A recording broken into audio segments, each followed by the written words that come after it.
Hey guys, this is Vulcan Wolverine or Kyle. It is November 17th. Late at night. It's 3 in the morning. I was woken up by my targeting.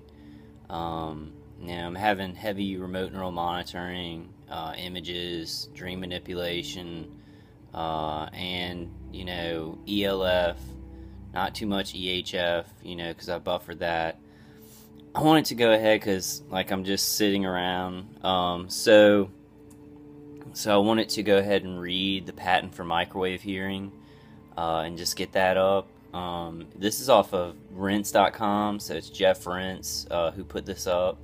But I just wanted to read through because he's got kind of a condensed version, but we need to look up this patent and study it, just like the remote neural monitoring patent and the directed energy weapons patent. I might actually make another video. I've already read the patent for directed energy weapons, but I might just make another video, reading that patent again and just maybe seeing things I didn't see before. But this is patent for microwave voice-to-skull technology. It is, let's see, patent, I think, 4877027. I want to read the abstract on it. Sound is induced in the head of a person by radiating the head with microwaves in the range of 100 megahertz. Let me turn this music down.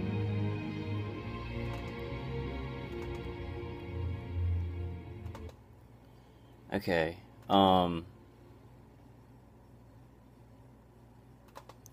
So sound is induced in the head of a person by radiating the head with microwaves in the range of 100 megahertz to 10,000 megahertz that are modulated with a particular waveform. The waveform consists of frequency modulated bursts. Each burst is made up of 10 to 20 uniformly spaced pulses grouped tightly together. The burst width is between 500 nanoseconds and 100 microseconds. The pulse width is in the range of 10 nanoseconds to 1 microsecond. The bursts are frequency modulated by the audio input to create the sensation of hearing in the person whose head is irradiated. It says inventors Brunken, Wayne B. It was application number 202679, filed June 6, 1988. I'm not sure when it was published. Let's see. It was published. It doesn't say when it was published yet, but I'll get to that. Other references: mammalian auditory responses, human perception, something about energy, radio waves and life, microwave auditory effects and applications. So they have other references, and this is on the Jeff Rince. This is on the rinse.com patent for microwave hearing. Claims. The first claim.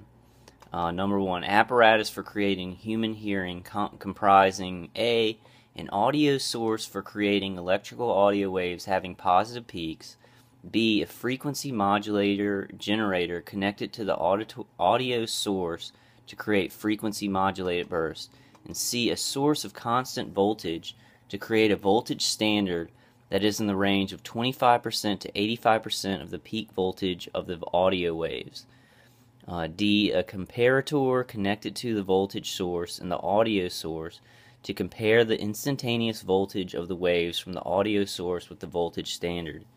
E, a connection of the comparator to the frequency modulator generator to activate the frequency modulator generator when the instantaneous voltage of the audio wave exceeds the standard voltage. Okay, this is really boring stuff.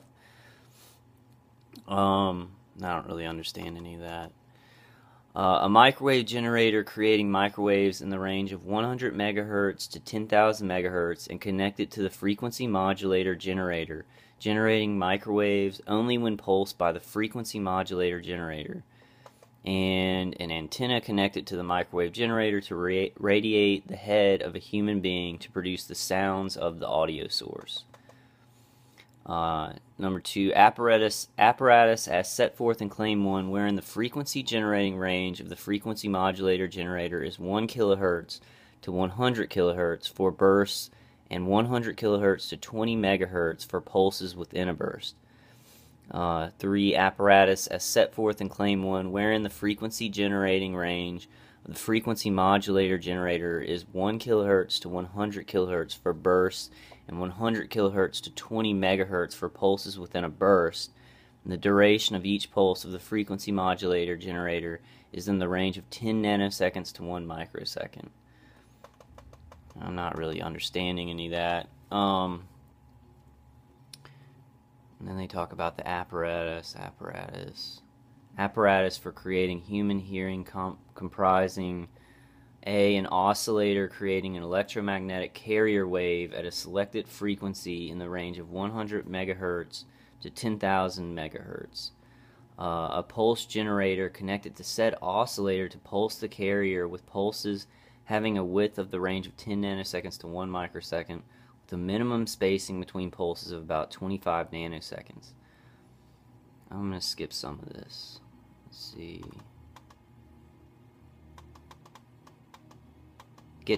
I'm going to get to the description.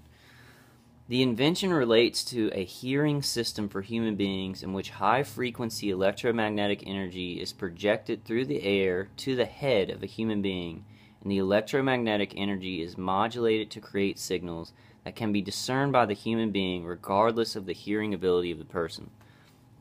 So I guess even somebody who's deaf, could hear microwave hearing.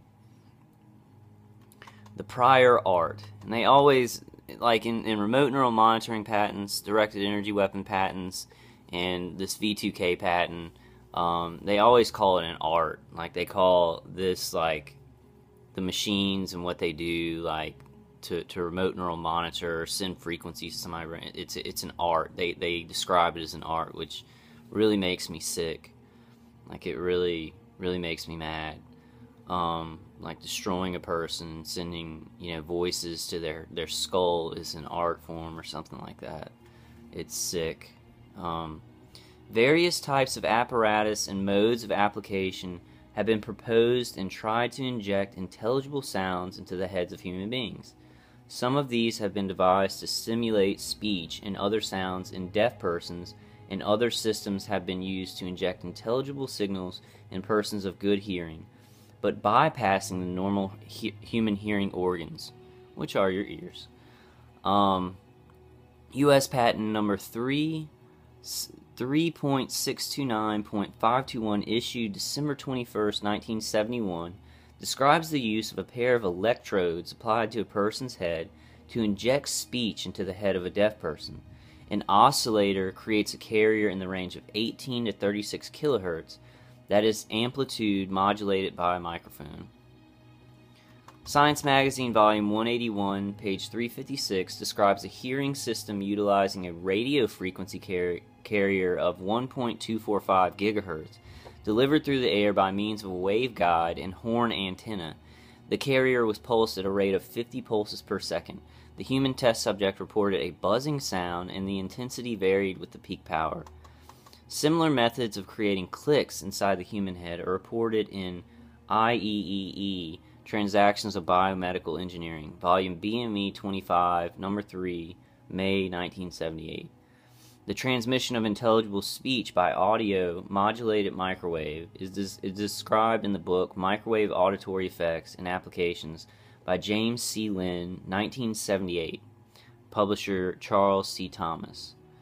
So, I mean, this stuff, they were doing it with electrodes in 1971, and it seems about by 1978, they had been able to do it, with remote,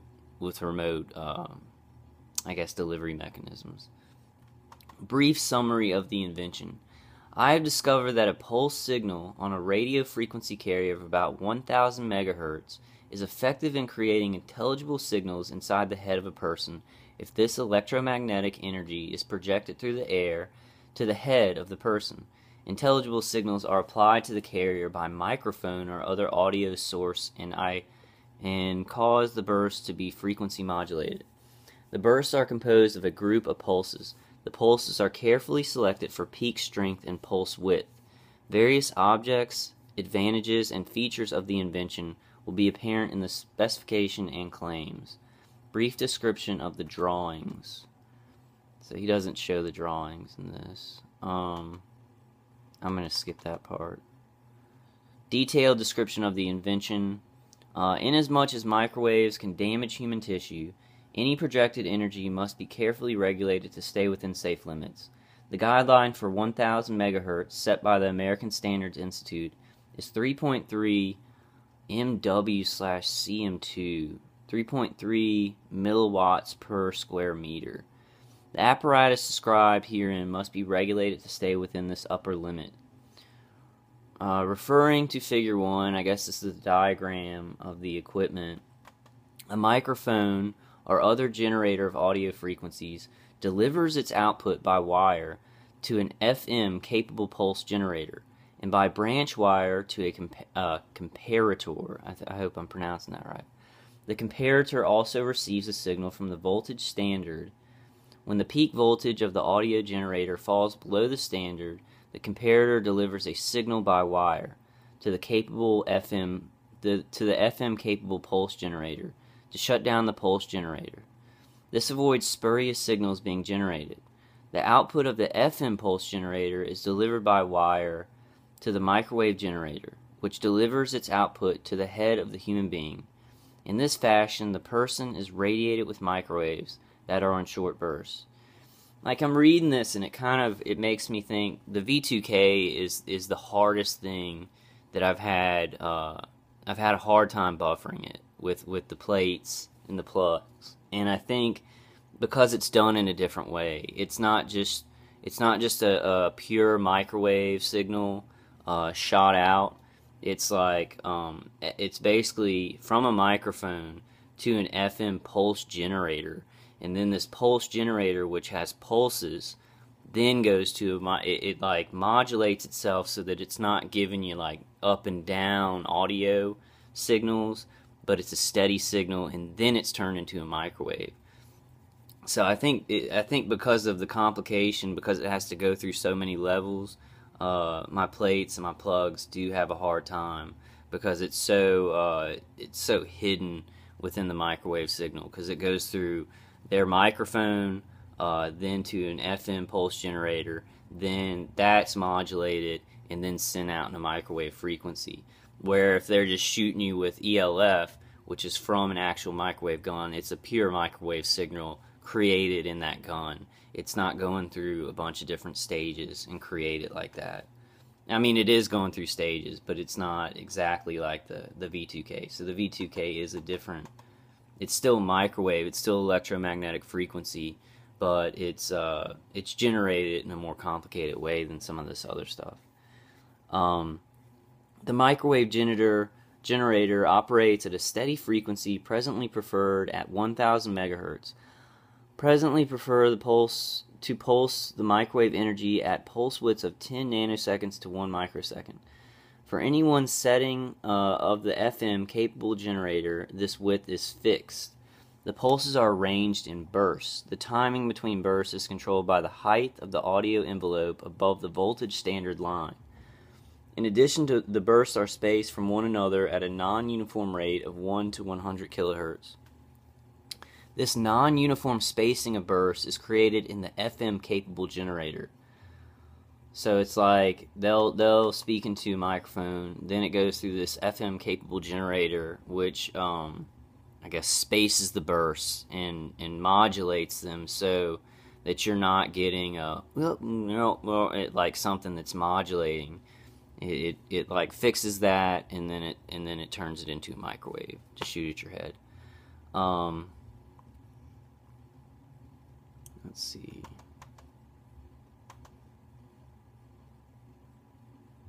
They're referring to the diagram of the equipment.